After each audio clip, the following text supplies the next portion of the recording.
কাবাগরি একমাত্র ঘর যেই ঘরে তামাম দুনিয়ার মানুষের নজর আছে।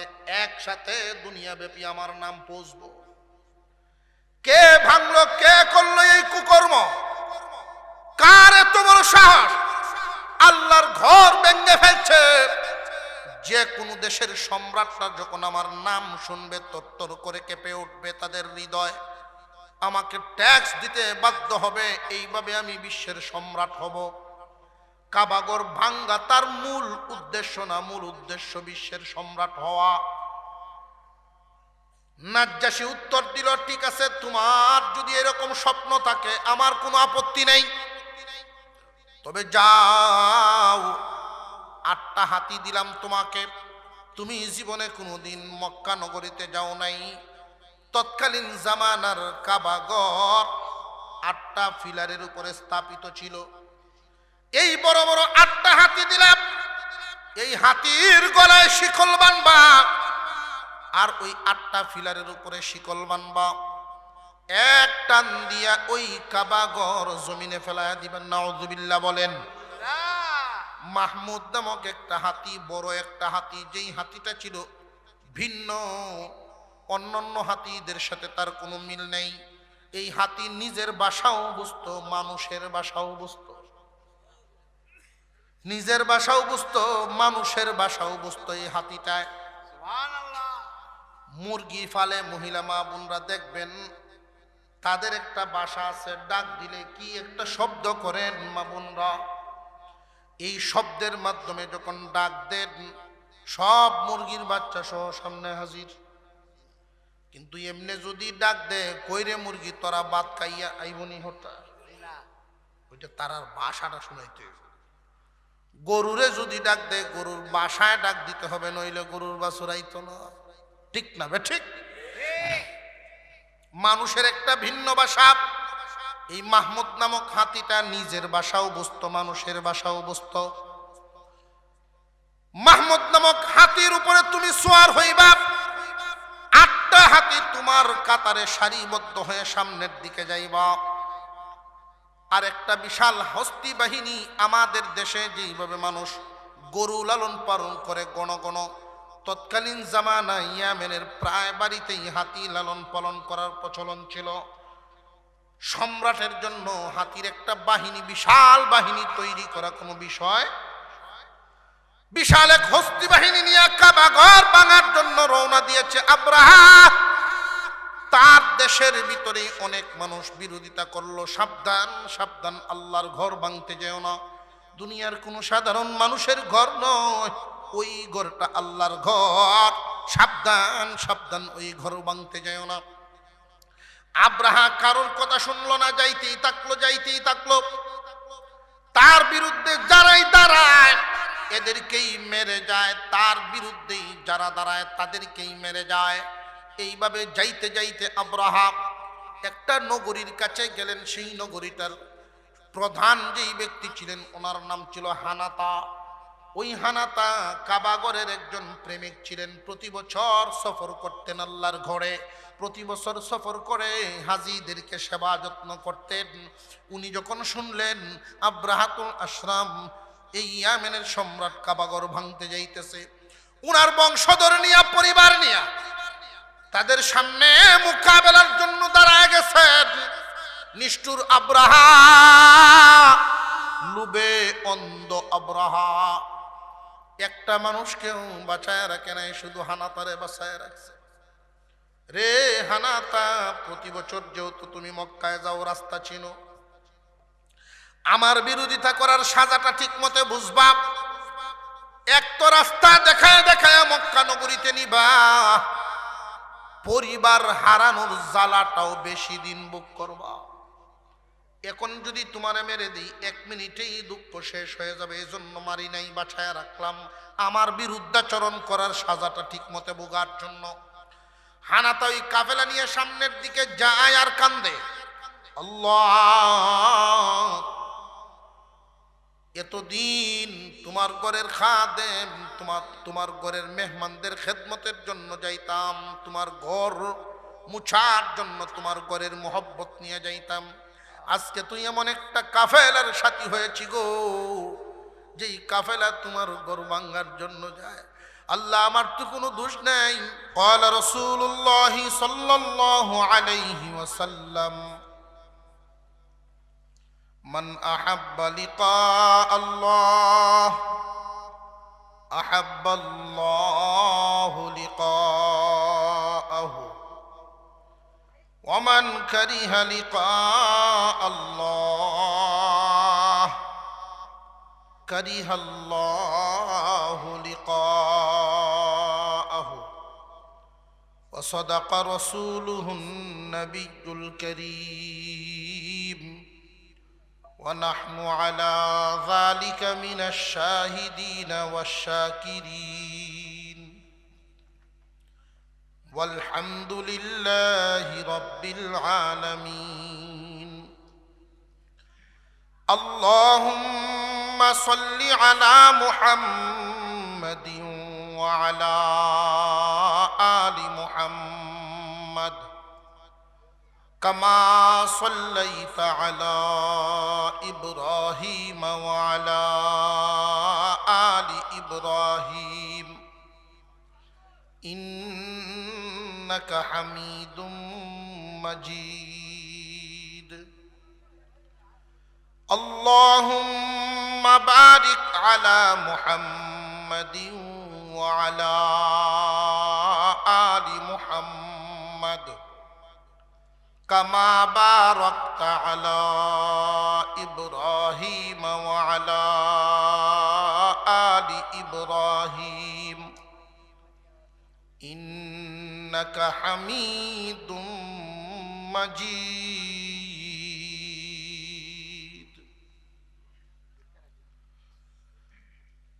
নাদিয়াতুল কোরআন হাফিজিয়া মাদ্রাসা শাকিতপুর নোয়াগাঁওয়ের উদ্যোগে আয়োজিত বার্ষিক ইসলামী মাহফিলের শ্রদ্ধাভাজন সভাপতি সাহেব, উপস্থিত হযরত উলামায়ে কেরাম, মুরব্বিয়ান আযম, সর্বস্তরের মুসলমান ভাইয়েরা, পর্দার আড়াল থেকে আলোচনায় শামিল দিনদার ইমানদার মুসলমান মা ও বোনেরা, আল্লাহ পাক রব্বুল আলামিনের দরবারে শুকরিয়া আদায় করি, যিনি অত্যন্ত দয়া করে এই এলাকায় বসবাসকারী বহু মানুষ থেকে বাছাই করে আল্লাহর নেক নজর দিয়ে আমাদেরকে কোরআনের মজলিসে আসার তৌফিক দিয়েছেন। এজন্য সকলেই আলহামদুলিল্লাহ বলি। আমি আপনাদের সামনে পবিত্র কোরআনুল কারীমের অত্যন্ত সুপরিচিত একখানা সূরা, সূরা ফিল তিলাওয়াত করেছি। এই সূরা মশহুর, প্রসিদ্ধ বেশি আলাম তারা সূরা হিসাবে।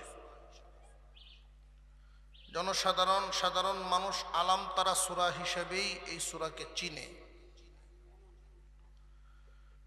সূরার নাম সূরা ফিল, হাতির সূরা। আল্লাহ পাক কুরআনুল কারীমের ভিতরে কোন সূরার নাম পিপিলিকার নামে করেছেন, কোন সূরার নাম মৌমাছির নামে করছেন। বর্তমান যেই সূরা তিলাওয়াত করেছি হাতির নামে করেছেন, কোন সূরার নাম গাভীর নামে করেছেন। যেই সূরাতে যেই বিষয়টার আলোচনা আল্লাহ করেছেন সেটার নামকরণেই সূরার নাম হয়ে গেছে।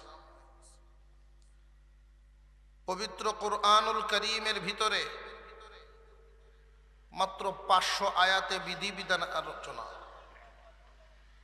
এটা আদেশ, ওটা নির্দেশ, নিষেধ, এরকম বিধিবিধানের আলোচনা মহান আল্লাহ করেছেন 500 আয়াতে। বাকি সমস্ত আয়াত মহান আল্লাহর পক্ষ থেকে ওয়াজ নসিহাত। প্রায় 6166 আয়াতে আল্লাহ শুধু ওয়াজ করেছেন, নসিহত করেছেন।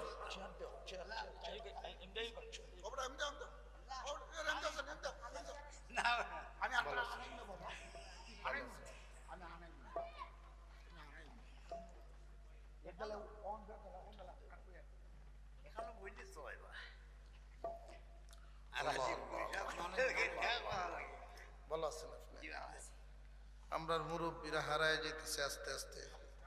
আমাদের সামনেই নিয়ামত, আল্লাহ তাআলা সুস্থতার সাথে আরো দীর্ঘ লম্বা সময় যেন বাঁচায় রাখেন, বলে না আমিন।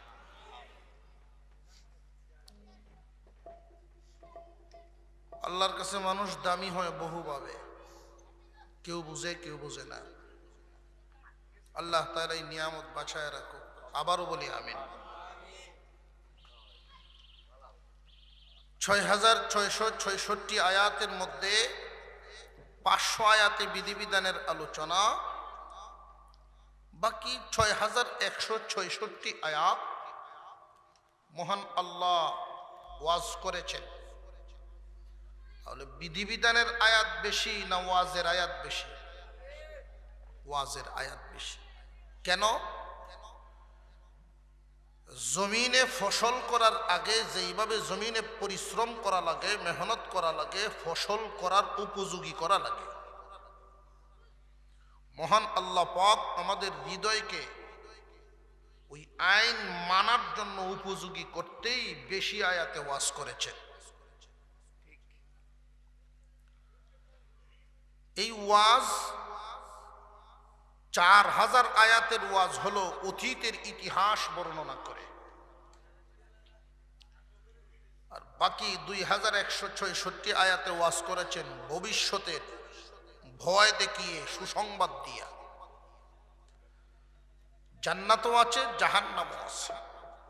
ভালো করবা এই পাইবা, মন্দ করবা ওই পাইবা। আমরা আজকে যে এই বিষয়টা নিয়ে আলোচনা করার ইচ্ছা পোষণ করেছি সেটা অতীতের একটা ইতিহাস। আল্লাহ নবীজি যখন মক্কা নগরীতে কালিমার দাওয়াত দেন, তখন এই সূরাখানা নাজিল করে এই ইতিহাসটা জানিয়ে দিয়েছিলেন, যেই ইতিহাসটা রাসূল নিজেও জানতেন।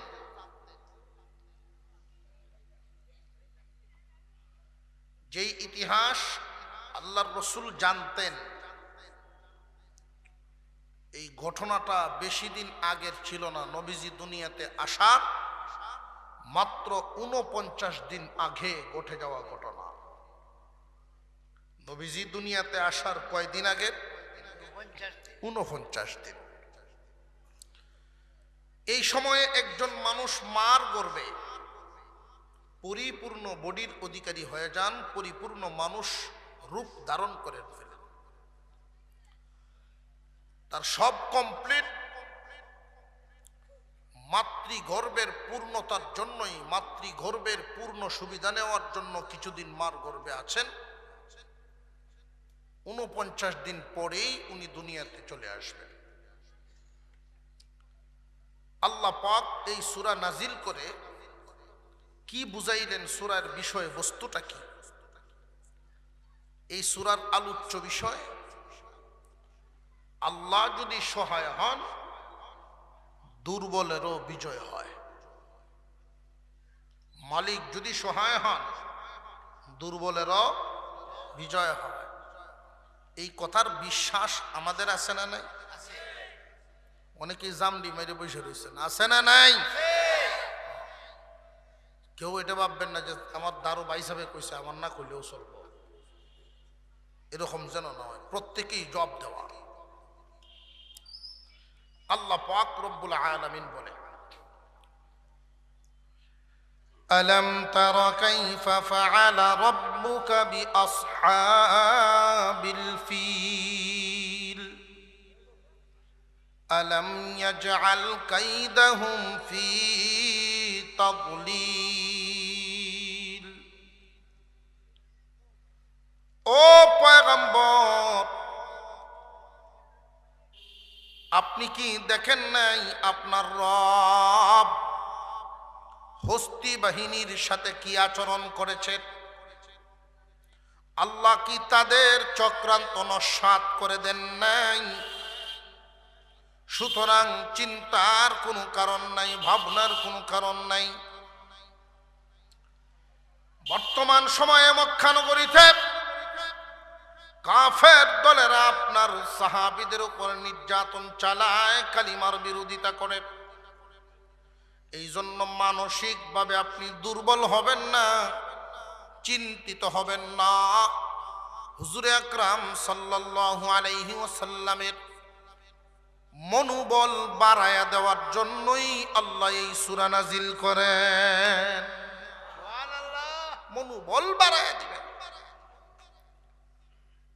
সাহাবীরা এত নির্যাতনের শিকার হচ্ছিলেন, আল্লাহর রাসূল মনে মনে ভাবছিলেন যে ওরা কি টিকে কিনা, কালিমার ছায়া তলে টিকে কিনা। কিছু মানুষ ইসলাম গ্রহণ করার মনোভাব তৈরি করে ফেলছেন, তারা কি থেমে যায় কিনা, তারা কি থেমে যায় কিনা। আমার এই কালিমার দাওয়াতের মিশন কতটুকু সফল করতে পারি কিনা, আল্লাহর এই দায়িত্ব আমি পালন করতে কতটুকু অগ্রসর হতে পারি, এই চিন্তা ভাবনায় উনি পেরেশান। মহান আল্লাহ সূরা নাজিল করে বুঝাইয়া দিলেন চিন্তার কোনো কারণ নাই, আপনার ডিউটি আপনি করেন, সাহায্য করার মালিক আল্লাহ। জবান খুলে আওয়াজ দিয়ে বলেন কে?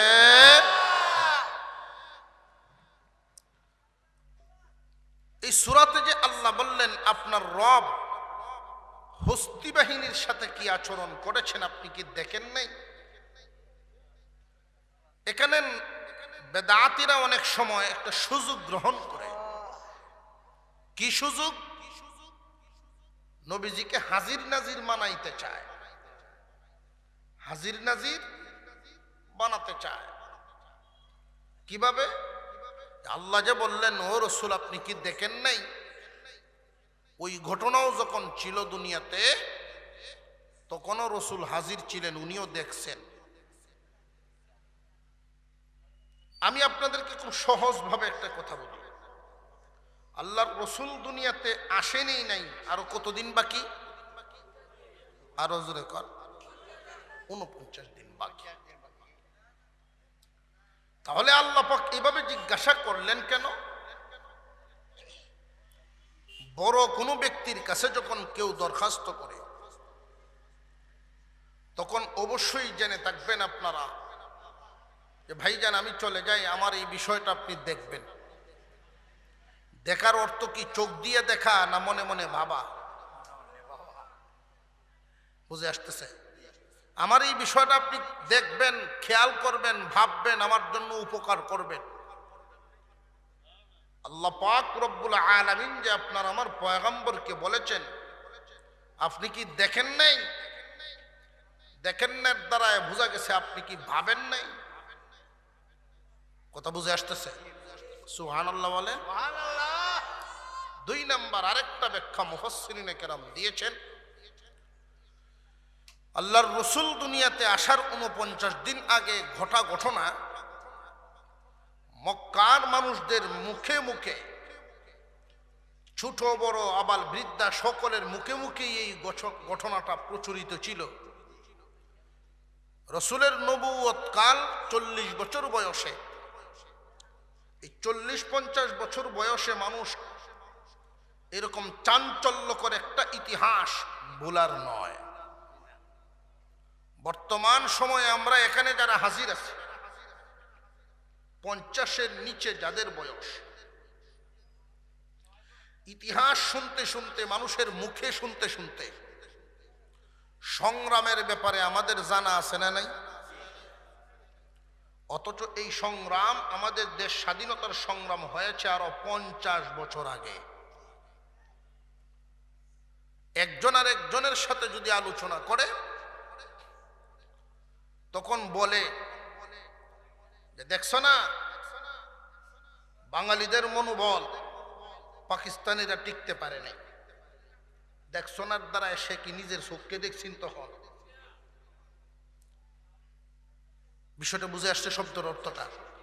আল্লাহ পাক সেই অর্থে আপনার আমার পয়গম্বরকে বলেন, আলম তারা কাইফা ফাআলা রাব্বুকা বিআসহাবিল ফিল। ও দোস্ত আমার, আপনি কি দেখেন নাই আপনার রব হস্তি বাহিনীর সাথে কি আচরণ করেছেন? আল্লাহ কি তাদের চক্রান্ত নস্যাৎ করে দেন নাই? এখানে আমাদের তিনটা প্রশ্ন। এক নাম্বার, এই হস্তি বাহিনী কারা ছিল?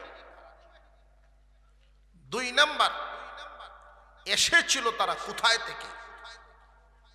তিন নাম্বার, তাদের চক্রান্তটা কি ছিল?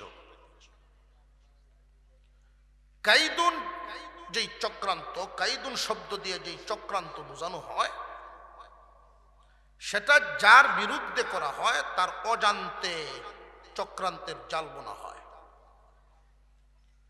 কোন মানুষের বিরুদ্ধে যদি কেউ চক্রান্তের জাল বোনায় আর এটা তার অজান্তে হয়, এটারে বলে কাইদুন, চক্রান্ত। আর যেটা তার সামনে প্রকাশ হয়ে যায় এটা চক্রান্ত না, এটা ডাইরেক্ট। হস্তি বাহিনীরা এসেছিল কাবাগর ভাঙার জন্য, প্রকাশ ঘোষণা দিয়ে আসছিল, সুতরাং এটাকে চক্রান্ত বোঝায়। এর ভিতরে আরো অন্তর্নিহিত কোনো একটা কিছু চক্রান্ত ছিল, সেটা কি ছিল? এক নাম্বার, হস্তি বাহিনী কারা? দুই নাম্বার, এসেছিল কোথায় থেকে? তিন নাম্বার, এদের চক্রান্তটা কি ছিল? প্রশ্ন কয়টা হইল? তিনটা। মুরব্বী মানুষ এত জোরে আওয়াজ দেন আর আপনারা হা একটু আওয়াজ দেন, নইলে বাড়ির মানুষ, এই মার্কেটের মানুষ, আশপাশের মানুষ মনে করবো মাঠও মানুষ নাই। আমাদের আওয়াজ যেন জোর হয়। সুবহানাল্লাহ, আলহামদুলিল্লাহ, টিক বেটিকের আওয়াজ, এতে কি লস না লাভ? আর মুসলমানের আওয়াজ তো উঁচা হওয়া চাই।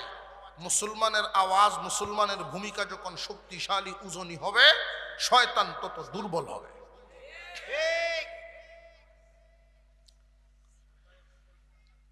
ইয়ামেন একটা দেশ। এই ইয়ামেনে তৎকালীন জামানায় যেই বাদশাহ ছিল তার নাম ছিল ইউসুফ জুনওয়াস। হিমিয়ারি বংশধরের সর্বশেষ রাজার নাম ইউসুফ জুনওয়াস। তখনকার সময়ে দুনিয়াতে ঈসা আলাইহিস সালামের ধর্ম ছিল সত্য ধর্ম, আর সেই ধর্মের অনুসারীরাই ছিলেন তৎকালীন জামানার মুসলমান।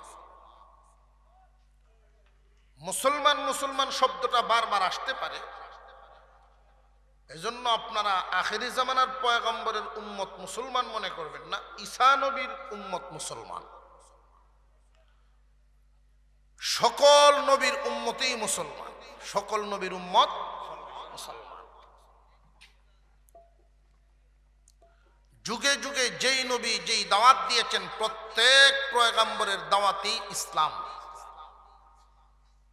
প্রত্যেক পয়গম্বরের দাওয়াত কি? ইসলাম।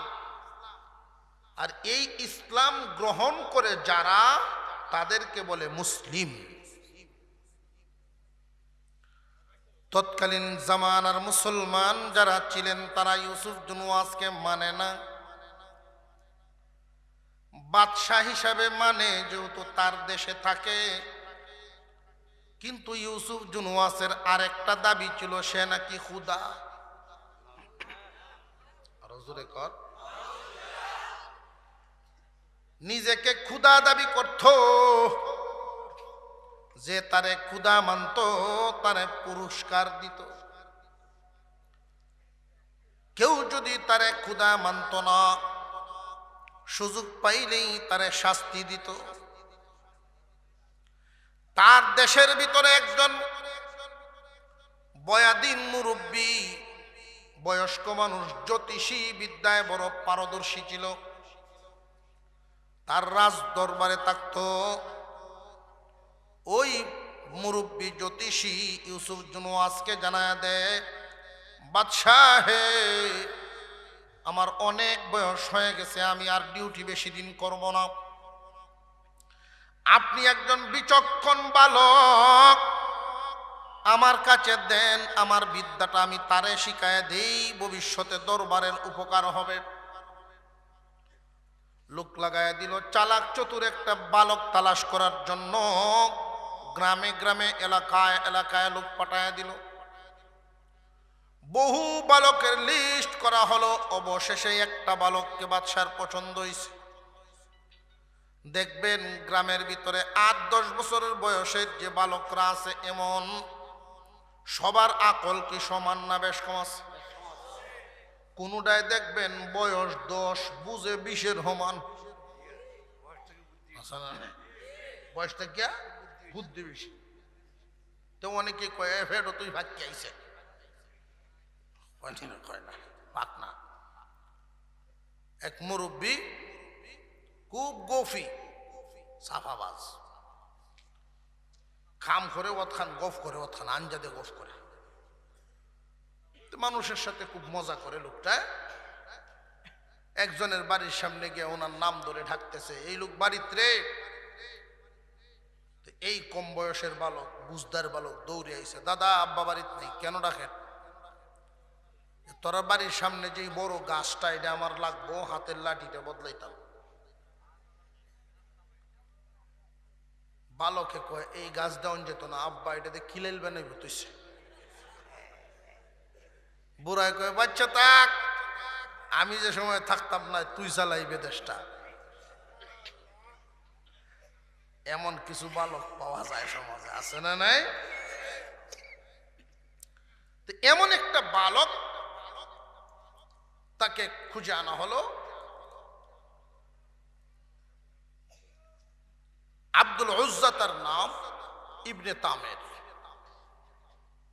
তাকে যখন আনা হয়, জ্যোতিষীর বাড়িতে সকাল 10টায় যাবে, বিকাল 3টা পর্যন্ত তুমি শিক্ষা গ্রহণ করবে।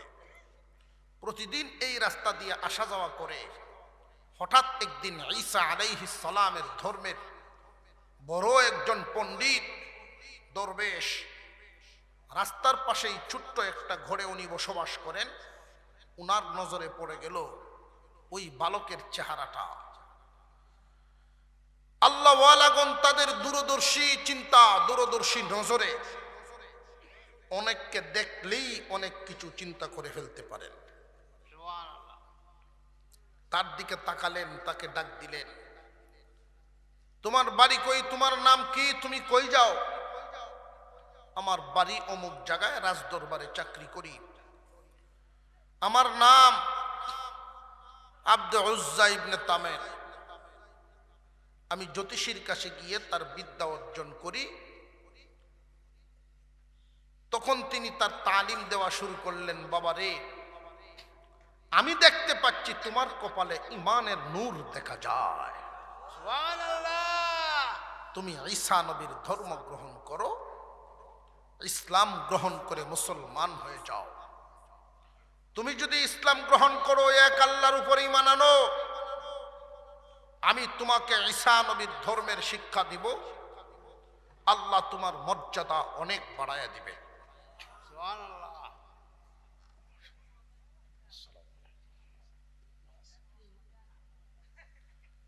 অনেক বড় মর্যাদা তোমার হবে।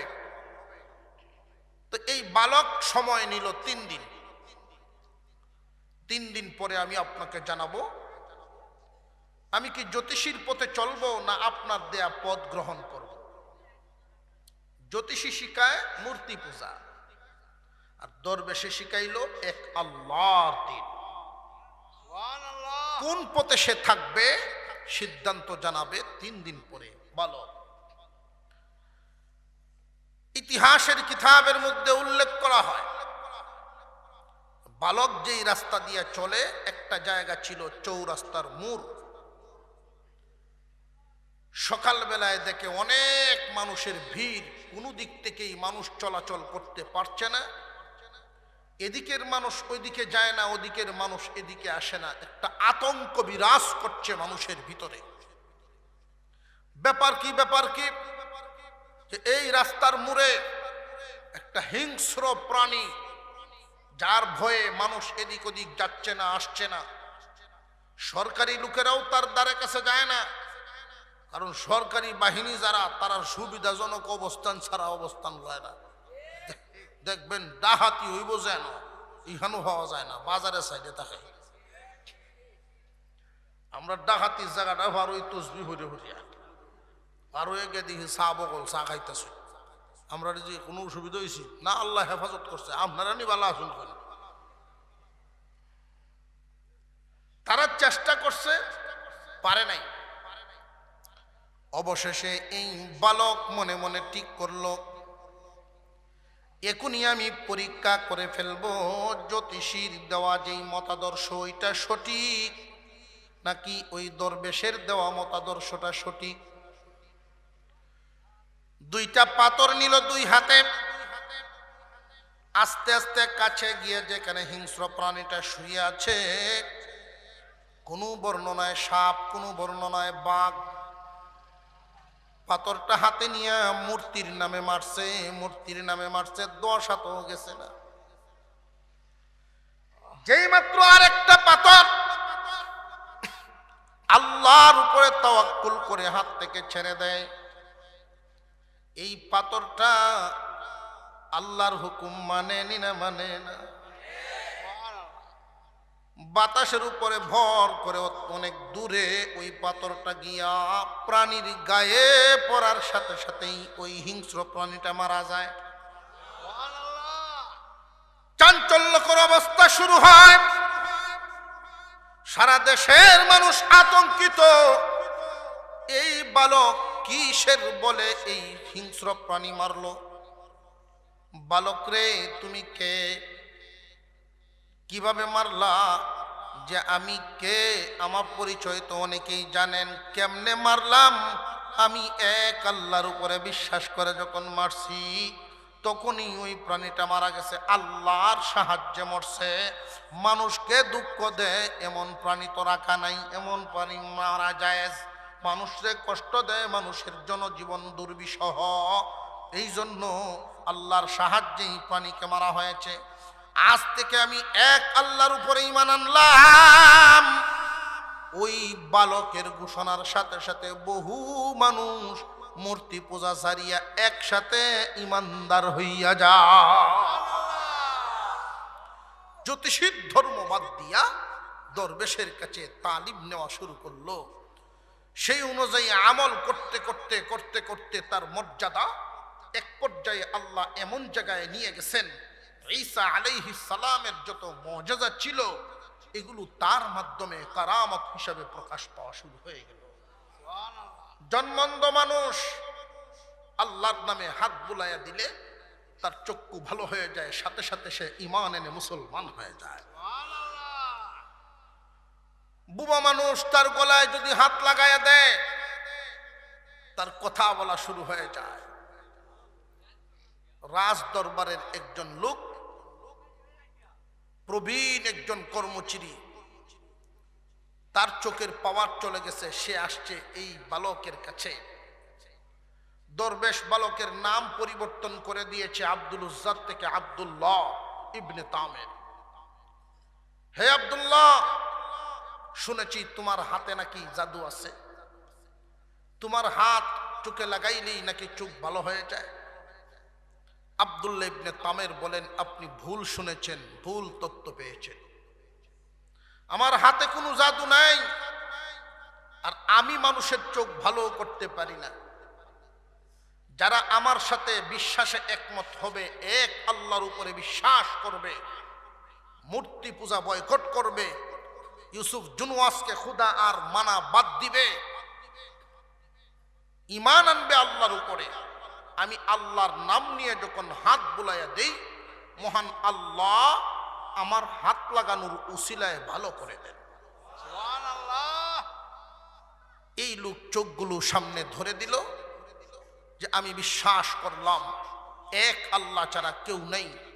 আব্দুল্লাহ ইবনে তামের তার নাকে মুখে চোখে হাত বুলাইয়া দিলেন, সাথে সাথে চোখ ভালো হয়ে যায়। এই লোক বাদশার দরবারে গিয়ে বলে, বহুদিন তোমার অফিসে ঘুরছি আর না, বুঝাইছি তুমি খুদা না, তুমি হুদা। কিচ্ছু নাই তোমার মধ্যে, আর কিছুদিন অপেক্ষা করো। এমন এক 2 নম্বর শর্ত হলো, আমার এই মৃত্যুদণ্ডটা কার্যকর করবা জনমানুষের সামনে, আগে ডুল ফিটাও। তো উনি তো প্রসিদ্ধ, এই বালক প্রসিদ্ধ বাগমারা হুজুর। কোন হুজুর? বাগমারা হুজুর প্রসিদ্ধ আছে না, মানুষ নাম ফালায় দেয়, বাগমারা হুজুর নাম পাচ্ছে। যেই মাত্র পরের দিন ঢুল পিটাইল, প্রচার দিল, আগামীকাল সকাল 10টায় রাজবাড়ির সামনে আব্দুল্লাহ ইবনে তামের ওরফে বাগমারা হুজুর মৃত্যুদণ্ড কার্যকর করা হবে, সবাই যেন হাজির হয়। ওনাকে যারা মহব্বত করতেন, যারা ঈমান এনেছেন তারা আনবেন, যারা পছন্দ করেছেন, যারা মনে মনে ভাবছেন তারাও। বিশাল জনসম্মুখে আব্দুল্লাহ ইবনে তামের উঁচা টিলার মধ্যে দাঁড় করাইছে, স্টেজ বানায়া। যেই জল্লাদের হাতে তীর দেওয়া হয়েছে, এই জল্লাদকে জানায় দেওয়া হয়েছিল, তোমাদের কোনো মূর্তির নামে, ইউসুফ জুনওয়াসের নামে তীর মারলে আমারে মারতে পারবা না। সাগরে গিয়েছিলাম, মূর্তির নামে মারতে পারো নাই। পাহাড়ে গেছো, ইউসুফ জুনওয়াসের নামে মারতে পারো নাই। আমাকে যদি মারতেই হয় তাহলে এক আল্লাহর নাম নিয়ে যদি তীর মারো, মারতে পারবাও। যেই মাত্র বিসমি রব্বি হাযাল গুলাম, এই গোলামের রবের নামে তীর মারলাম, তীরটা ছাড়ার সাথে সাথে এই তীর আস্তে আস্তে আইসা আব্দুল্লাহ ইবনে তামেরের কপালের বাম সাইডে লাগছে। মুহূর্তের মধ্যেই উনি লুটায়া পড়ে দুনিয়ার জমিন থেকে শহীদ হয়ে বিদায় হয়ে গেছে। হইচই পড়ে গেল, কি হয়ে গেল, কি হয়ে গেল? তাহলে এই বালকের যেই রব, এই রবেই হলেন সঠিক, আর ইউসুফ জুনওয়াস মূর্তি এগুলো কিচ্ছু না। আমরাও রবের উপরে এই বালকের সাথে একমত পোষণ করে ঈমান আনলাম, লা ইলাহা ইল্লাল্লাহু ঈসা রূহুল্লাহ। ঈসা আলাইহিস সালামের দ্বীন গ্রহণ করে নিল সব মানুষ। উপস্থিত জনতা এই স্রোত দেখে বাদশার মাথা তো আরো নষ্ট হয়ে গেছে। দেখবেন জনমানুষ একসাথে যখন জনসমাবেশ করে কারোর বিরুদ্ধে, ফদের লোভে অন্ধ যারা ভিতরে কম্পন হয়ে যায়, তাদের দেখবেন হামলা মামলার শেষ নাই, নির্যাতনের অভাব নাই। হেফাজতের সময় মামলা কি পরিমাণ, বোমা মারার মামলাও আলেমরায় খাইছে। আরো জোরে কন। যারা জীবনে কোনোদিন ভালো করে দা দিয়া একটা জিংলা কেটে অভ্যাস নাই, তারারেও অস্ত্র মামলায় ফাঁসাইছে। জানিয়ে রাখবেন, উলামায়ে কেরামের সাথে যারা বিয়াদবি করে, বিয়াদবি বেশ কম আছে। এমন জায়গায় তুমি মাথা ঠেকায়ও না, ওয়ালের সাথে যদি ঠেকাও মাথা বাঁচবে না। আল্লাহ যখন ধরেন কাউকে, এমন ধরা ধরেন, নেস্তেনাবুদ করে দেন, তখন মানুষ তার নামটা নিল ঘৃণার সাথে নেয়। বংশবুনিয়াদ তো থাকেই না, প্রতিষ্ঠিত হওয়া থাকেই না, এদের ইজ্জত মর্যাদাও থাকে না।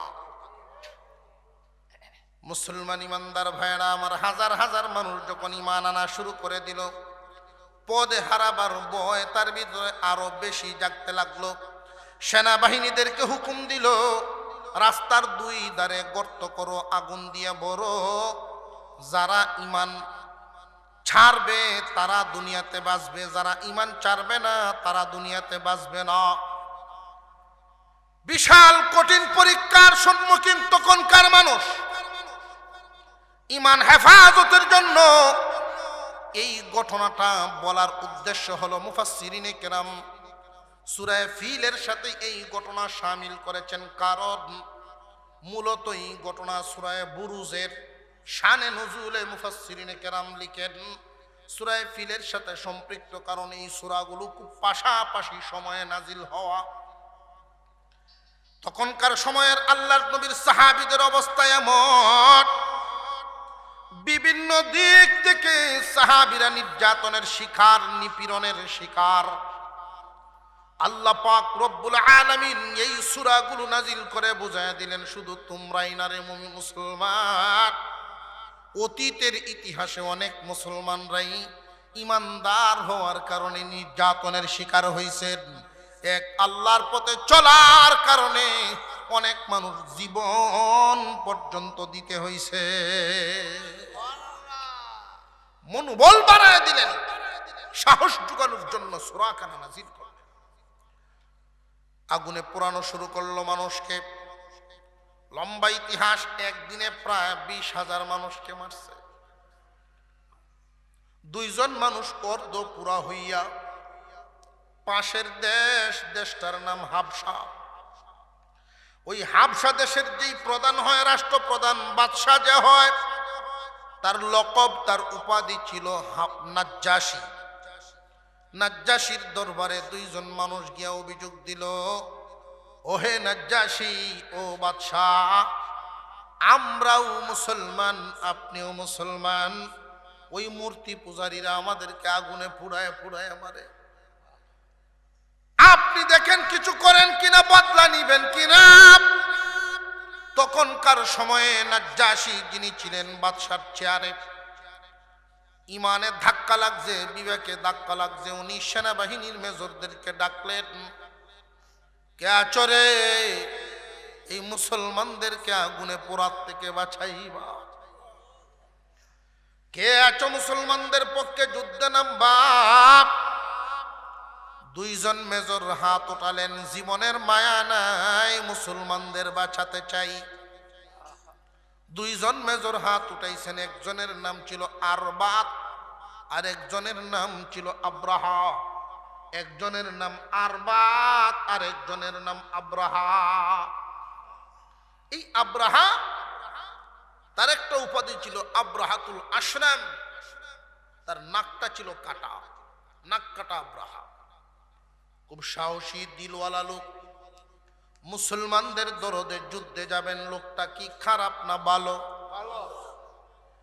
খুব ভালো মন নিয়ে, ইমানের চেতনা নিয়ে দুজন 5,000 সৈনিক নিয়ে ওই ইয়ামেনের দিকে রওনা দিল। তাদের বড় কৌশলের সাথে যুদ্ধ করার কারণে তারা মাত্র 2 সপ্তাহের ব্যবধানে পুরা ইয়ামেন তাদের হাতে নিয়ে আসেন। ইউসুফ জুনওয়াস তার বাহিনী নিয়ে টিকতেই পারে নাই, আত্মসমর্পণ করলো, অনেক নিহত হয়ে গেল। ইউসুফ জুনওয়াসকে এক বর্ণনায় সে নিজে নিজেই আত্মহত্যা করেছিল, আরেক বর্ণনায় পাহাড়ে তারে ওঠানো হয়। আব্রাহা ডাক দিয়া কয়, তুই না নিজেরে ক্ষুধা কস, তাহলে তুই বাঁচা। তুই নু নিজেই ক্ষুধা, তোরে আমরা এখান থেকে নিক্ষেপ করব। তুই যদি ক্ষুধা হস, তোর জান, তোর মরার কথা না, ক্ষুধা তো মরে না, ঠিক না বেটি? তুই যদি ক্ষুধা হস, তাহলে তো তোর তো ভয় থাকার কোনো কারণ নাই। ওইখান থেকে ফেলে দেওয়া হয়, নিচে পড়ে মগজ এদিক ওদিক ছিটকে দুনিয়ার থেকে বিদায় হয়ে যায়। দেশটা স্বাধীন, মুসলমানদের কোনো ভয় নাই, চিন্তা নাই। এমত অবস্থায় এই দেশের এখন প্রধান কে হবে, সরকার ব্যবস্থাটা কেমন হবে? নতুন দেশ স্বাধীনতা পেয়েছে, মুসলমানদের দখলে ইয়ামেন চলে আসছে। তখনকার সময়ের ইয়ামেন মাঠ ভরা ফসল, বাগান ভরা ফল, নদী ভরা মাছ, অনেক নিয়ামত দিয়ে ভরপুর করে রাখছিলেন আল্লাহ এই দেশটারে। এই দেশের রাষ্ট্রপ্রধান কে হবে? 2 জনের মধ্যে 2 জন মেজর। দেশের চিত্র দেইকা রাষ্ট্রপ্রধানের চেয়ার, 2 জনের ভিতরে চেয়ারের লোভ ঢুকছে। 2 জনের ভিতরে চেয়ারের লোভ ঢুইকা গেছে। চিঠি লিখছে নাজ্জাশীর কাছে। নাজ্জাশীর উত্তর হলো, তোমরা বসিয়া সিদ্ধান্ত নাও, একজন বৈশা যাও সম্রাটের চেয়ারে, আর একজন তার অধীনস্থ পাশের চেয়ারে বসো, 2 জনে মিলে দেশ চালাও। এখন কে বসবে সম্রাটের চেয়ারে, এই নিয়ে ধাক্কাধাক্কি শুরু হলো, ঠেলাঠেলি প্রতিযোগিতা শুরু হলো, কেউ কাউকে ছাড় দিতে রাজি না। ক্ষমতা এমন একটা, ক্ষমতার লোভ এমন একটা লোভ, আর লোভ মানেই তো খারাপ। কেউ যদি লোভে পড়ে, জানবেন যারে লোভে পাইছে তারে ধ্বংস করে ছাড়ছে। লোভে মানুষ অন্ধ হইয়া যায়। লোভে কি হয়? লোভে মানুষ এমন অন্ধ হয়, লক্ষ্য করে দেখবেন লোভে মানুষ এমন অন্ধ হয়, বুনের মাল ঠকায় খেয়ে ফেলে, চোখে দেখে না। মসজিদের মাল খায়া লাইব, চোখে দেখবো না, কারণ লোভে অন্ধ। গুরুস্থানের বাজেট এনে খায়া লাইব, চোখে দেখতো না, অন্ধ। আর একটু জোরে কর। এক চেয়ারম্যানে বাথরুম খাইছে তিনটে লেট্রিন। আমি জিগাইছি মুরব্বী, এটা কি শুনাইলেন আমারে? হুজুর আপনি বুঝছেন না, বাথরুম পাবলিক টয়লেট সরকারের বাজেট আছে, নিটে খাই লাইছে, বানাইছে না আর কি। ও আচ্ছা, আমি ভাবছি যে ট্যাঙ্কি টুঙ্কি সহ নিকাইলে। লোভে মানুষ অন্ধ, আর এই অন্ধত্ব তারে কত নিকৃষ্ট পর্যায়ে নিয়ে যেতে পারে। দেখেন আব্রাহার ইতিহাস। এতদিন পর্যন্ত কি আব্রাহা খারাপ ছিল না? ভালোই। লোভে তারে কোন পর্যায়ে নিয়ে গেছে এবার দেখেন। অনেক মুসলমানের কুলে জন্ম নিয়াও নীতিহারা হইয়া লুবি হওয়ার কারণে অবশেষে ইসলামের বিরুদ্ধে যায়। এমন আছে না নাই? বাংলাদেশের সর্বোচ্চ জায়গা সংসদ ভবন, সর্বোচ্চ সম্মানের জায়গা সংসদ ভবন। ওইখানে যদি আলেমদের বিরুদ্ধে, ইসলামের বিরুদ্ধে কথা বলেন নামদারি মুসলমান, তারা আর আব্রাহার মধ্যে বেশ কম রইল কই? মানুষের মধ্যে লক্ষ্য করে দেখবেন, মুসলমানের ঘরে জন্ম দিয়েছেন আল্লাহ, দয়া করে ইমানদার বানিয়েছেন, কিন্তু লুবি হওয়ার কারণে তখন তার ধ্বংসের পথ। লুবে মানুষকে অন্ধ বানায় কেমনে? লক্ষ্য করে দেখেন। আব্রাহা দেশ চালানো শুরু করবে, আরবাতেও দেশ চালানো শুরু করবে, কেউ কাউকে ছাড় দেয় না। বাধ্য দুইজনের মধ্যে তুমুল যুদ্ধ। যুদ্ধ বেঁধে এক সময় আরবাত মারা গেল, আব্রাহা রয়ে গেল। এই আব্রাহা কয় আল্লাহ আমার উপরে রহম করছে, দেশের সম্রাট হয়ে গেছি। সম্রাট হওয়ার পরে একজন মেজর থেকে যদি দেশের সম্রাট হয়ে যায়, তখন তারও নীতি জাগাত থাকে না। দেশের সম্রাট হয়ে গেছে, লোভ তার চোখের মধ্যে এমন ভাবে জাপসা দেয়, তার মনে মনে আরো বড় হইতো, আরো বড় হইতো, আরো বড় হইতো। হাওরে সারাদিন কাজ করে এক মানুষ, হাওরে সারাদিন কাম করে, সন্ধ্যায় বাড়িতে আসে, আবার সকালে কাম করা শুরু করে, সন্ধ্যায় বাড়িতে আসে, সারাদিন বাড়িতে আসতে পারে না। আল্লাহর কাছে দোয়া করে, আল্লাহ একটু সুযোগ করে দাও, 5টা ওয়াক্ত নামাজ মসজিদে পড়ব। দোয়া করে আউরো বই বই। আল্লাহ তার উপরে একটু রহমত করছে। এক আত্মীয়র মাধ্যমে ছেলে একটারে বিদেশ পাঠাইছে।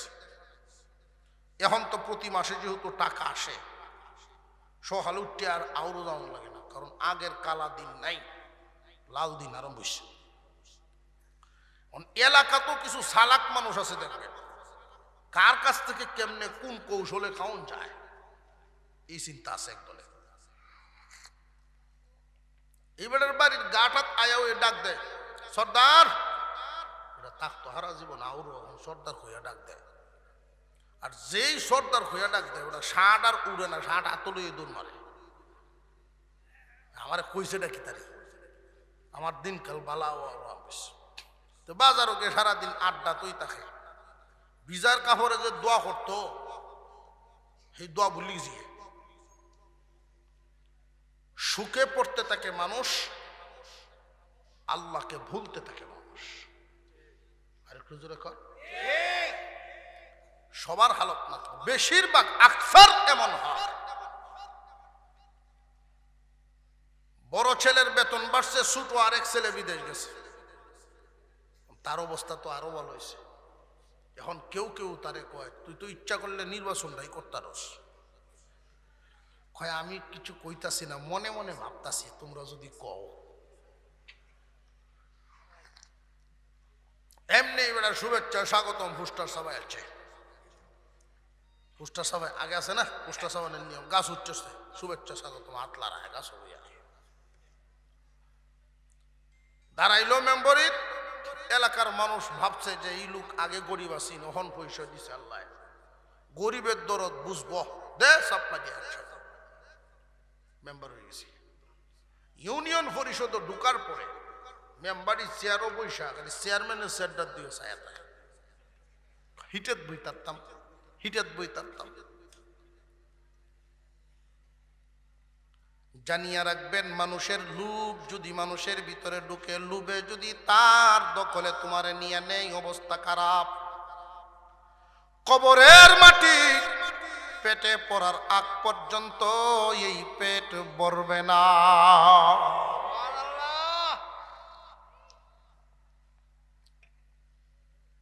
সম্রাটের চেয়ারে বসলো, আরো বড় হইতে চায়, আরো প্রসিদ্ধি পাইতে চায়। মনে মনে বাবা শুরু করলো প্রসিদ্ধি পাওয়ার জন্য, পরিচিতি পাওয়ার জন্য কি করণীয়। তার একটা বিষয় চিন্তায় আসছে, আমার দেশ যদিও উন্নত দেশ, সুন্দর সাজানো গুছানো দেশ, কিন্তু মক্কা মদিনায় পৃথিবীর কোনায় কোনার থেকে মানুষ আসে। খানায়ে কাবা এমন একটা ঘর, কাবা ঘরে পৃথিবীর কোনা কোনার থেকে মানুষ প্রতি বছর জিয়ারতের জন্য আসে, তওয়াফের জন্য আসে। আমার দেশেও এমন একটা কিছু বানাতে হবে যেন দেশে এবং বিদেশ থেকে মানুষ, সারা বিশ্বের মানুষ আসা যাওয়া করে। বানাইছে বড় একখান গির্জা, দেশের সমস্ত বাজেট একত্রিত করে অর্ধেক বাজেট এক গির্জার পিছনে দিয়া দিছে। তখনকার সময়ে তো বিদ্যুৎ এরকম লাইটিং ছিল না, তারপরেও সারা দুনিয়া থেকে বেছে বেছে এমন অত্যাধুনিক পাথর, তখনকার জামানার পাথর দিয়া উপরে লাইটিং করিয়াছে। 30 মাইল দূর থেকে ওই লাইটিং দেখা যাইত। ইউসুফ জুনুয়াস দেশ ছাড়ছে, আব্রাহা দেশ লইছে। দেশের সম্রাট হইয়াও তার নেশা মিঠে না, গির্জা বানাইছে সারা দুনিয়ার মানুষ যেন এই দেশে আসে। প্রথম বছর যখন বানানো কমপ্লিট হয়ে যায়, তামাম পৃথিবীর মানুষেরা কোনা কোনার থেকে এই দেশের ভিতরে আসা শুরু করে। কিন্তু এর পরের বছর আর মানুষ আসে না। আশ্চর্য হয়ে গেছে ঘটনা কি, মক্কায় তো প্রতি বছর মানুষ যায়, আমার দেশে একবার কেন? আপনাদের বুঝে আসে কিনা বিষয়টা খুব খেয়াল করবেন। একটা হলো নিজের বানানো, আর একটা আল্লাহর নিদর্শন। আল্লাহর নিদর্শন দুনিয়ার জমিনে যা আছে লক্ষ্য করে দেখবেন, একবার দেখলে মন ভরে না, বারবার শুধু ভালো লাগতেই থাকে। পদ্মা সেতু দেখার জন্য সারা দেশের মানুষ যায়নি না, যায় না। গাড়ি ভাড়া করে সাকিবপুরের এক পাড়ার মানুষ গেছে, পরের তারিখে যখন আরেক পাড়ার ওরা বাওয়ায় রেডি হয়েছে যাওয়ার জন্য, তো আগে যারা গিয়ে আসছে এদের একজন রে কয় তুইও আমরা সাথে লো। না আমি কে দেখতে আইছি আর না যাইতেছেন, তোর টেহা লাগতো না, রাস্তা চিনাইলে তুই যেহেতু দেখতে আইছো চল। কয়ের না মাথা ঘুরে বমি হয়, যাইতে চায় না।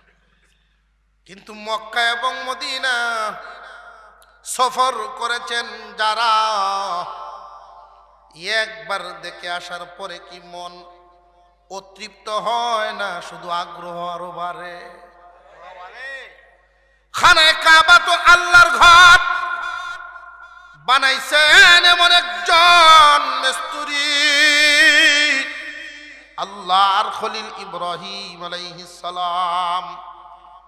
যুগাল দিয়েছেন ইসমাইল আলাইহিস সালাম।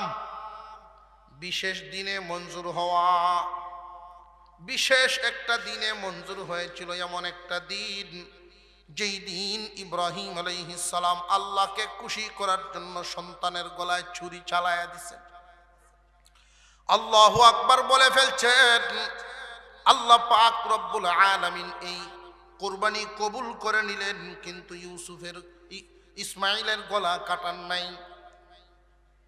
হে ইব্রাহিম খলিল আমার, এই মুহূর্তে আমি আল্লাহ খুশি হয়ে গেলাম, তুমি যা চাইবা আমি তাই দিব।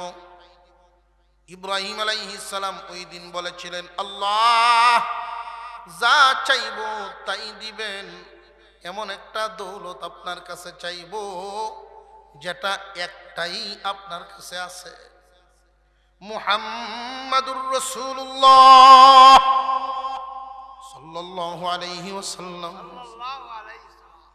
আপনার দোস্ত, আপনার হাবিব আমার ইসমাইলের বংশের মধ্যে দিবেন। আল্লাহ মঞ্জুর করে নিলেন। আয় আল্লাহর একটা দরখাস্ত বলি, পাশাপাশি আমার এই বংশধর, আমার ছেলের বংশধররা যেন আপনার গোলামি করতে পারে, একটা ঘর বানানোর অনুমতি দেন। জিবরাইল আমিন নকশা দেখায় দিলেন। নূহ পয়গম্বরের প্লাবনের মাটির নিচে দেবে আছে, মাটি সরায় ফেলেন, ঘরের ফাউন্ডেশন দেওয়া আছে, শুধু ইট গাঁথেন আর উঁচা করেন। ইট গাঁথা শুরু হয়ে গেল। মিস্ত্রি আল্লাহর একজন নবী ইব্রাহিম আলাইহিস সালাম, যুগালু তিনিও আল্লাহর নবী ইসমাইল আলাইহিস সালাম। ড্রয়িং দেখায় দিয়েছেন স্বয়ং জিবরাইল আলাইহিস সালাম, ইঞ্জিনিয়ার। দুনিয়ার ঘর আর ওই ঘরের মধ্যে কি বেশ কম আছে না নাই?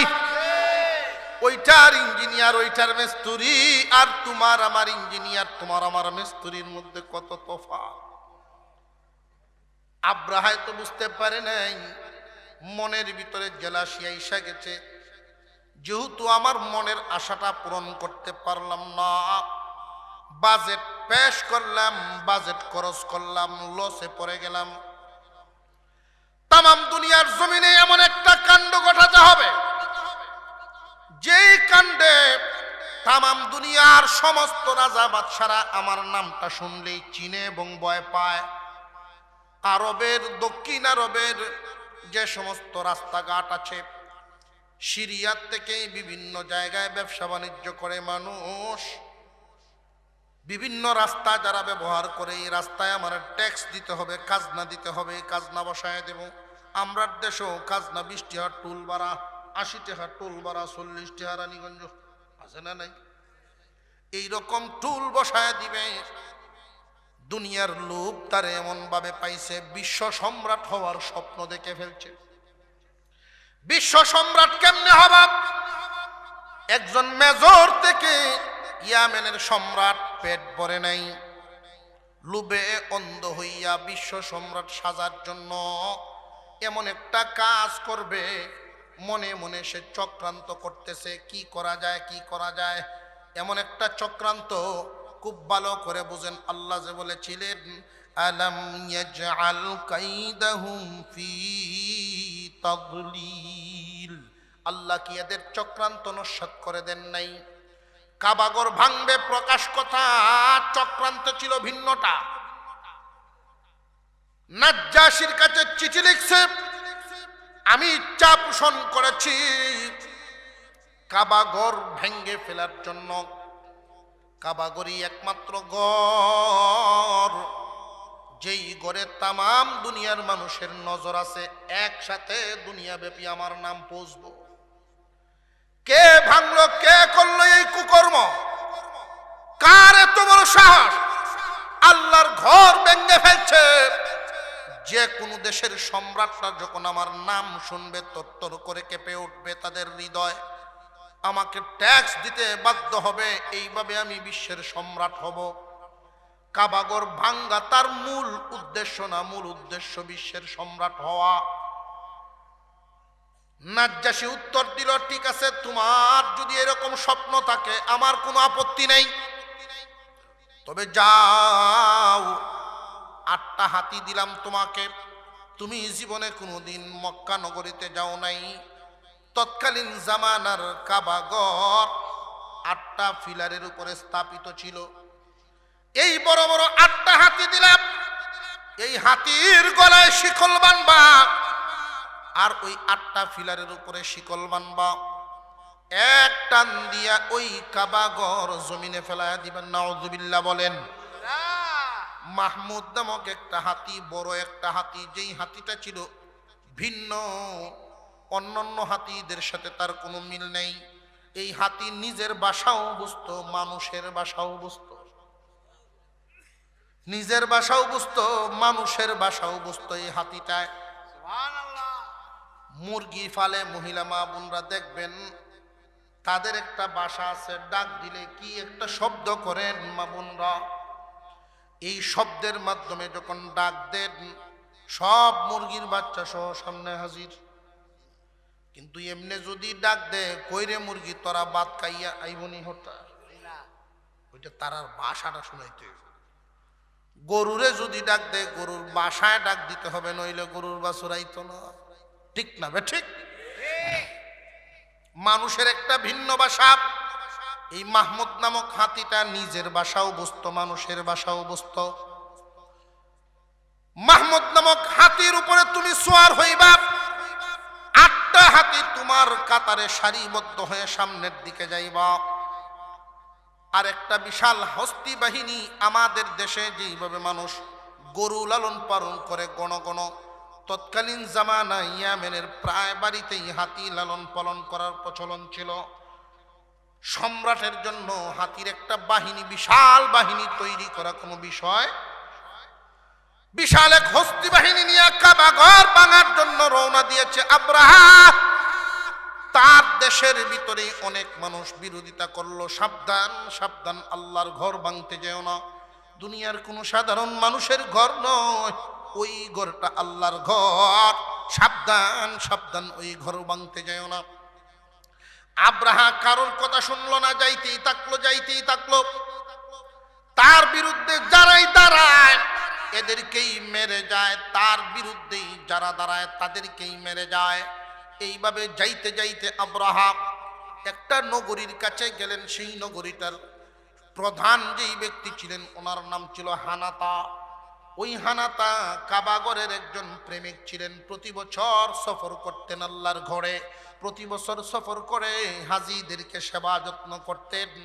উনি যখন শুনলেন আব্রাহাতুল আশরাম, এই ইয়ামেনের সম্রাট কাবাগর ভাঙতে যাইতেছে, উনার বংশধর নিয়া, পরিবার নিয়া তাদের সামনে মোকাবেলার জন্য দাঁড়ায় গেছেন। নিষ্ঠুর আব্রাহা, লুবে অন্ধ আব্রাহা, একটা মানুষকেও বাঁচায় রাখে নাই, শুধু হানাতারে বাঁচায় রাখছে। রে হানাতা, প্রতি বছর যেহেতু তুমি মক্কায় যাও, রাস্তা চিনো, আমার বিরোধিতা করার সাজাটা ঠিক মতো বুঝবা। এক তো রাস্তা দেখায় দেখায় মক্কা নগরীতে নিবা, পরিবার হারানোর জ্বালাটাও বেশি দিন ভোগ করবা। এখন যদি তোমারে মেরে দিই, 1 মিনিটেই দুঃখ শেষ হয়ে যাবে, এই জন্য মারি নাই, বাঁচায় রাখলাম, আমার বিরুদ্ধাচরণ করার সাজাটা ঠিক মতো ভোগার জন্য। হানাতা ওই কাফেলা নিয়ে সামনের দিকে যায় আর কান্দে, আল্লাহ,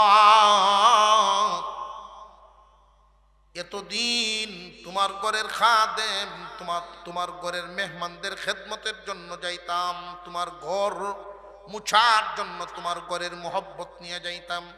আজকে তুই এমন একটা কাফেলার সাথী হয়েছি গো, যেই কাফেলা তোমার ঘর ভাঙার জন্য যায়। আল্লাহ, আমার তো কোনো দোষ নেই, আমি আমার পরিবার পর্যন্ত হারায় ফেললাম ওদের। কান্দে আর যায়, কান্দে আর যায়। সামনের দিকে যখন গেলেন, হানাতা মনে মনে ভাবতেছিলেন, ইয়ামেন থেকে আসছে, ইয়ামেনের মানুষের মোহব্বত তো কাবাগরের প্রতি কমই থাকবে, কিন্তু এখানে একটা এলাকা, তার নাম তায়েফ। ওই তায়েফের তখনকার সময়ের সবচাইতে প্রধান ব্যক্তি ছিলেন আবরিগাল। এই আবরিগাল খুব বিচক্ষণ মানুষ, তার কাছ দিয়ে চলে যায়। তায়েফের মানুষ, কাবাগরের মোহব্বত তাদের অন্তরে অনেক বেশি। হয়তো কোনো না কোনো ভাবে আব্রাহারে যদি বুঝায়া ঘুরায়া দিবার পারে কাবাগর টিকে গেল। এই আশায় হানাতা আব্রাহা বাহিনীকে নিয়ে গেল তায়েফ দিয়ে ঘুরায়া। যেই মাত্র আবরিগালের সাথে সাক্ষাৎ হয়ে যায়, আশ্চর্য, হানাতাকে আশ্চর্য বানাইয়া আবরিগাল আব্রাহার সাথে হাত মিলায় ফেলছে যে আমি জানি তুমি বিশ্বের সম্রাট হইতে চলেছ, বিশ্বের সম্রাট হইয়া যাইবা। তুমি যেই দিন সম্রাট হও আমার দিকে খেয়াল রাখো, আমার চেয়ারটা যেন আর একটু বড় এরিয়া নিয়ে বড় হয়। দুনিয়ার লোভে আল্লাহর ঘরের মায়া কুরবানি দিয়া দিছে। অনেক নাফরমান লক্ষ্য করে দেখবেন সামান্য একটা পদ পদবীর কারণে ইসলামের বিরুদ্ধে চলে যায়। দুনিয়ার লোভ লালসার কারণে দুনিয়ার মনের দুঃখায় পড়ে ইসলামের বিরুদ্ধে, ওলামা সমাজের বিরুদ্ধে অবস্থান নেয়। এটা আর কেউ না, আবরিগালের চরিত্র। হানাতার নিরাশ হয়ে গেল, সামনের দিকে আগাতে লাগলো। মক্কা নগরীর খুব কাছাকাছি, সম্ভবত মক্কা থেকে 8 মাইল দূরত্ব হবে একটা জায়গা। ওই জায়গাটার নাম ছিল মাগমাস। ওইখানে মক্কা নগরীর মানুষ উট বকরি বেড়া চড়াইতো। ওইখানে গিয়ে তাবু গাড়ছে। আব্রাহায় বলে আমরা সরাসরি হামলা করব না, চিঠি একটা লিখে হানাতাকে দিয়ে পাঠাইছে, যাও মক্কার মানুষকে গিয়ে শোনায় দাও আমি আসছি কাবাগর ভাঙার জন্য, যদি তারা বাধা দেয় আগে তাদেরকে মারবো, এরপরে কাবা ভাঙবো। নাউজুবিল্লাহ বলেন। আর যদি তারা বাধা না দেয় তাদের কোনো ক্ষতি করব না, আমার কাজ আমি করেই চলে যাব। এই খবরটা গিয়ে পৌঁছায় দাও। হানাতা একটা ঘোড়ার উপর সোয়ার হইয়া কিছুক্ষণের ভিতরেই মক্কা নগরীতে ঢুকলেন। তৎকালীন রেওয়াজ অনুযায়ী উঁচা টিলায় দাঁড়ায়া ঘোষণা দেওয়া শুরু করলেন, মক্কা নগরীর মানুষ তোমাদের উপরে এক মুসিবত নাজিল হতে চলেছে। আব্রাহা নামক এক সম্রাট, ইয়ামেনের সম্রাট, বিশাল হস্তি বাহিনী নিয়ে আসছে, কাবাগর ভাঙবে। তোমরা কি ভাঙতে দিবা নাকি বিরোধিতা করবা? মক্কা নগরীর মানুষ হাউমাউ করে কান্না শুরু করে দিছে। নিজের সন্তানের চাইতেও যারা নাকি কাবাগরকে বেশি ভালোবাসে, নিজের সন্তানকেও এত মহব্বত করে না কাবাগরকে যত মহব্বত করে। তারা জবাব দিয়েছে আমরা কিছুই বলবো না। আমাদের মুরব্বী আছেন, ওনার নাম আব্দুল মুত্তালিব, আল্লাহর পয়গম্বরের দাদা যান আব্দুল মুত্তালিব, তিনি আসো কি জবাব দেন দেখি। আব্দুল মুত্তালিব আসলেন। আইসাই যখন খবর শুনলেন তিনি বলেন, হানাতারে এই ঘর দুনিয়ার কোনো মানুষের ঘর না, এই ঘরটা আমার আল্লাহর ঘর, এই ঘর আল্লাহর ঘর। এই ঘরের নিদর্শন এখনো বিদ্যমান, বহুত নিদর্শন, আশপাশে অনেক নিদর্শন বিদ্যমান। তুই কি আব্রাহারে বুঝায় বলিস নাই? হ্যাঁ বলেছি। আব্দুল মুত্তালিব কয়েকজন মুরব্বী নিয়ে ওই মাগমাস নামক জায়গায় গেছেন। আব্রাহার সামনে যাওয়ার সাথে সাথে আব্রাহা দাঁড়িয়ে গেছে, কারণ এত সুন্দর চেহারার অধিকারী আব্দুল মুত্তালিব, আল্লাহর রসুলের দাদা যান। চেহারাটা দেখাই আব্রাহা এত বড় সম্রাট চেয়ার থেকে দাঁড়ায় গেছে, না জানি কোন ব্যক্তি আইছে। পরিচয় দিলেন আমি আব্দুল মুত্তালিব, মক্কা নগরীর মুরব্বী, কুরাইশ নেতা। কাবাগর ভাঙতে দেওয়া হবে না, প্রয়োজনে খাজনা দিব, আপনাকে খাজনা দিব না। আমি খাজনা নিব না, আমি কাবাগর ভাঙবো। মোকাবেলা যদি করবার হয় তাহলে করতে পারো, না মোকাবেলা করার সামর্থ্য শক্তি আমাদের নাই। মাত্র 2,500 থেকে 3,000 মানুষের বসবাস তখন সেখানে। আব্রাহা বুঝতেই রাজি না, সে লোভে অন্ধ হয়ে গেছে, আল্লাহর ঘর ভেঙে ফেলবে। দেখবেন না বুঝার কারণে অনেক মুসলমান সমাজের মধ্যে নিজের স্বার্থের কারণে মসজিদের বিরুদ্ধে চলে যায়, নিজের স্বার্থের কারণে মাদ্রাসার বিরুদ্ধে চলে যায়, বুঝতেই পারে না এগুলো যে আব্রাহার চরিত্র। খুব সাবধান মুসলমান, তোমার নিজের স্বার্থ হয়তো ক্ষুণ্ণ হতে পারে, কিন্তু আল্লাহর নিদর্শন কুরআন হাদিস ইসলামের সাথে সম্পৃক্ত কোনো একটার বিরুদ্ধেও তুমি যাইবা না। সাবধান সাবধান, হয়তো তোমার মন ব্যতীত হতে পারে, নীরবে চোখের পানি ছেড়ে দিবা, তবু ওইগুলোর বিরুদ্ধে যাইবা না। খুব সাবধান। আব্রাহা মানতেই রাজি না। অবশেষে আব্রাহাতুল আশরাম তার বাহিনী নিয়ে সামনের দিকে অগ্রসর হওয়া শুরু হয়ে গেল। আব্দুল মুত্তালিব খানায় কাবার কাছে চলে গেছেন। কাবা ঘরের আশপাশে রহমতের বাজার, কাবা ঘরের আশপাশটা তো রহমতে ঘেরা। দরজার চৌকাটে ধরে দোয়া করলে দোয়া কবুল হয়ে যায়। হাজরে আসওয়াদ রুকনে ইয়ামিনীর মাঝখানে দাঁড়ায় দোয়া করলে দোয়া কবুল হয়ে যায়। মাকামে ইব্রাহিমে দোয়া কবুল হয়, হাতিমে দোয়া কবুল হয়। মিজাবে রহমত খানায় কাবার সাদের পানিটা যেখানে পড়ে, এখানে দাঁড়ায়া যদি কোনো কাফেরও দোয়া করে তার দোয়া কবুল হয়ে যায়। রহমতের বাজার হইছে। আব্দুল মুত্তালিব মক্কা নগরীর মানুষদেরকে নিয়ে ওইখানে দাঁড়ায়া যখন দোয়া করবেন, সবাই জমা হচ্ছে, সকলের মুখেই কান্না, কারোর চোখ শুকনা নাই, সবার চোখ ভিজা। ছোট ছোট শিশুরাও কাঁদতেছিল। আব্দুল মুত্তালিব বলেন, কে আছো একজন আমার মা আমিনাকে নিয়ে আসো। মা আমিনার সুনাম সুখ্যাতি তৎকালীন সময়ও ছিল। উনি যখন জমজম কুয়ার কাছে যাইতেন, অন্যান্য মহিলারা পানি উঠানোর জন্য লম্বা রশি নিচে ফেলায় পানি উঠাইতেন।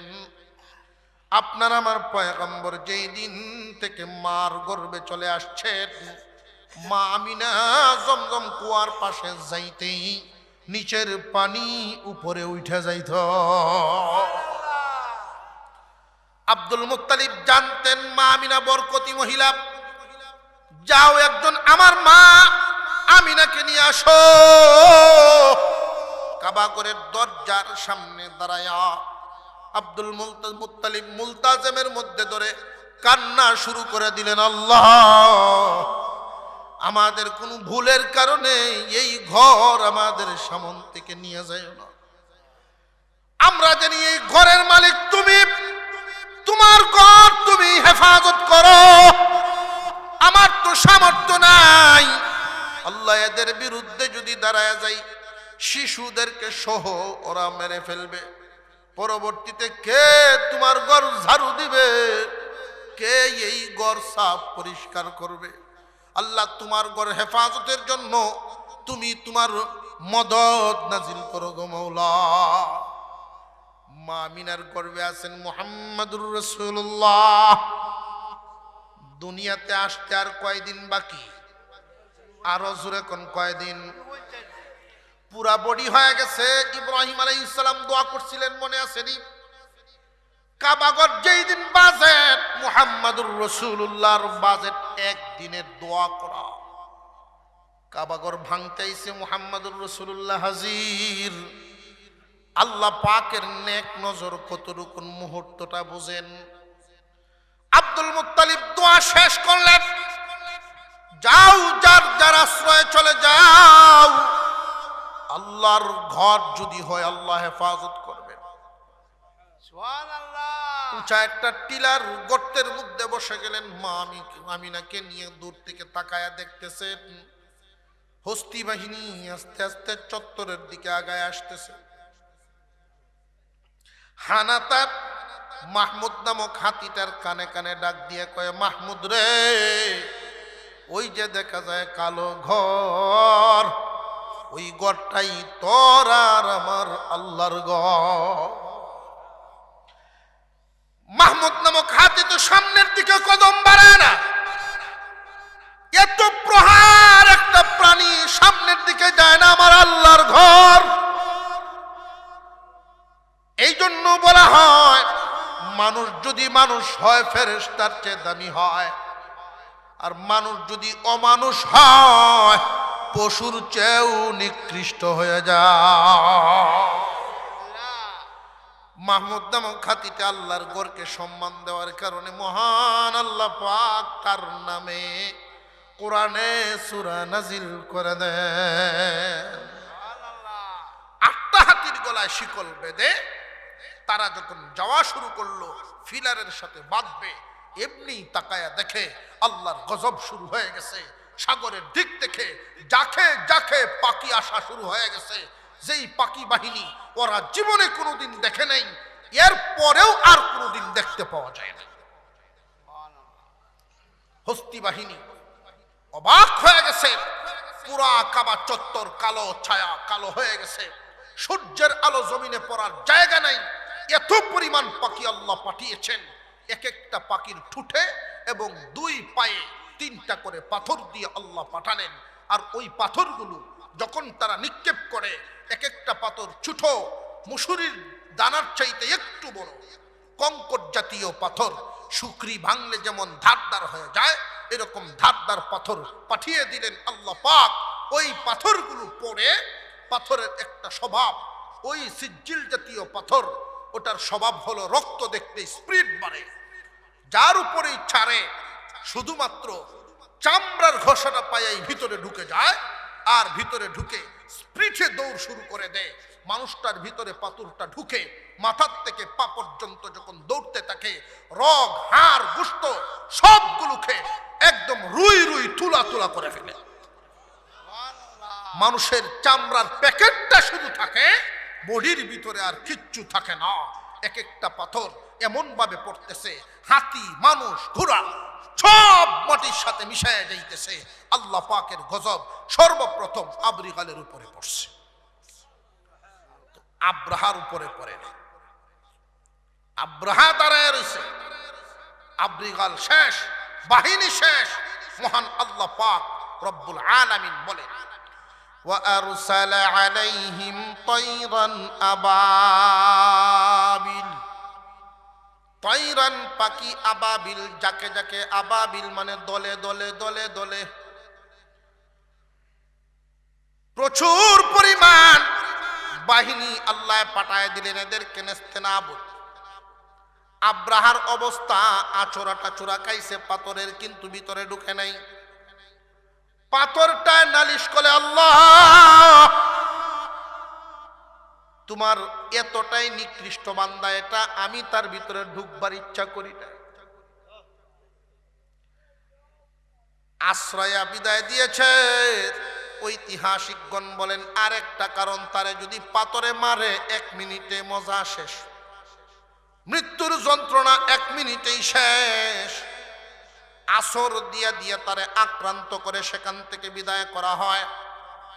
বিজয়ীর বেশে যেইভাবে আসার সময় ডুক ডাল বাজায় আসছিল, কিন্তু যাওয়ার সময় এই অবস্থা নাই, লেজ গুটানো শিয়ালের মতো গেছে। যেই অঞ্চলগুলো পাড়ি দিয়া গেছে, অঞ্চলের মানুষের অন্তরে কাবাগরের মর্যাদা আরো বেড়ে গেছে। আল্লাহর ঘর আল্লাহ হেফাজত করেছেন। যারা ভাঙতে গিয়েছিল তারা সফল হতে পারে নাই, বিশ্ব সম্রাট হওয়ার স্বপ্ন শেষ। আল্লাহ পাক এমন ভাবে নেস্তেনাবুদ করেছেন, এদের চক্রান্তটা এমন ভাবে ধ্বংস করেছেন। ওই আব্রাহা যখন তার ভবনের ভিতরে ঢুকেন, কয়েকদিনের ভিতরেই তার গায়ে ঘা হয়ে গেছে। ঘা, আক্রান্ত জায়গাগুলো ঘা হওয়ার কারণে পুষ পড়া শুরু হয়েছে, এখন দুর্গন্ধ।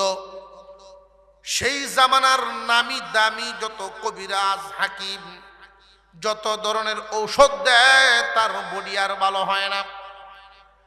কিছুদিনের ভিতরেই কর্মচারীরা বলে আমরা না খেয়ে মরবো, তবু তার কাছে যেতে পারবো না। সিদ্ধান্ত হলো রাজপ্রাসাদ থেকে তাকে বের করে দাও, নইলে প্রাসাদের কোনো মানুষের কোনো শান্তি নেই তার দুর্গন্ধের কারণে।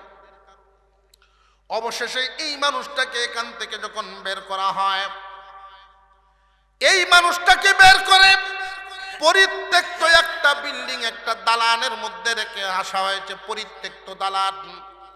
সকালে এক প্লেট খানা, বিকালে আর এক প্লেট খানা দূর থেকে ধাক্কা দিয়ে তারে দেওয়া হতো। কত নিকৃষ্ট জীবন! খুব শিক্ষা গ্রহণ করা উচিত। যারা আলেম ওলামাদের বিরুদ্ধে, মসজিদের বিরুদ্ধে, মাদ্রাসার বিরুদ্ধে, কোরআনের বিরুদ্ধে, ইসলামের বিরুদ্ধে অবস্থান নেয়, তাদের কারোর শেষ অবস্থা ভালো হয় না, কারোর শেষ অবস্থা ভালো হয় না। আর যদি মহব্বত দিলের ভিতরে লালন করতে পারে আল্লাহ, ওই মানুষগুলোর ইমানের সাথে দুনিয়ার থেকে বিদায় দেয়। অপরাধী অবশেষে ক্যান্সারে আক্রান্ত হয়ে ধুকে ধুকে লাঞ্ছনার মরণ বরণ করেছিল। পক্ষান্তরে যারা কাবাগরের অধিবাসী, কাবাগরের পক্ষে যারা ছিল, তাদের মনের আশা, মনের সাহস, মনের আনন্দ আল্লাহ বাড়ায়া দিছে। যেই দিকেই যায়, যদি শুনেন আপনি কে যে আমি মক্কা নগরীর মানুষ, তো দূরের কথা, মক্কার একটা কুকুরের মর্যাদাও বেড়ে গেছে। যারা সহি পক্ষে থাকবেন এদের জন্য আল্লাহর নিয়ামত, যারা বিরুদ্ধাচরণ করে তাদের জন্য গজব। আল্লাহ পাক আমাদেরকে আজকের এই আলোচনার থেকে শিক্ষা হাসিলের তৌফিক দান করেন। বলেছিলাম হস্তি বাহিনী কারা? আব্রাহা বাহিনী এসেছিল কোথায় থেকে? ইয়ামেন থেকে। এদের চক্রান্তটা কি ছিল? আল্লাহ যেটা নষ্ট করেছেন, তার চক্রান্ত ছিল বিশ্ব সম্রাট হওয়া। লুবে অন্ধ হয়ে সে কি সফল না? ধ্বংস হয়ে গেছে। আল্লাহ যেন আমাদেরকে সহি বুঝদান করেন, বলুন আমিন। আরো জোরে বলেন আমিন। এটা মাদ্রাসা, কওমি মাদ্রাসা। এই কওমি মাদ্রাসার দিকে আপনারা খুব খেয়াল করবেন, সারা জিন্দেগি ভর ওই মাদ্রাসা